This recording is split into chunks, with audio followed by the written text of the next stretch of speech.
அனுபவ ரீதியாக சொல்கிறேன். நான் ஆண்டுடைய சத்தத்தை கேட்க வேண்டுமானால் நான் 3 நாள் நான் விளக்கரையும் செலுத்தினா தான் ஆண்டுடைய சத்தத்தை நான் கேட்க முடியும். நான் விளக்கரையும் செலுத்தணும் அதற்கு, ஆண்டுடைய சத்தத்தை கேட்கறது. ஆவியானவர் தூண்டுகிறது வேற, ஆவியானவர் பாரப்படுத்துகிறது வேற. எல்லாருக்கும் ஒரு பாரம் உண்டு. பாரப்படுத்துவார் ஆவியானவர்.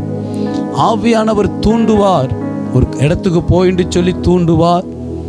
ஆவியானவர் ஒரு காரியத்தை குறித்து பாரப்படுத்துவார், அந்த காரியம் வேற.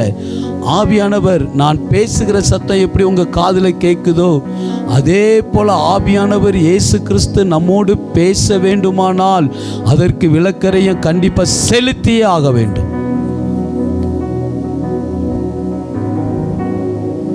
இன்னைக்கு நிறைய பேரை கள்ள தீர்க்க தரிசனங்கிற போர்வையில் நிறைய பேரை பாவம் சிக்கி கொள்கிறாங்க.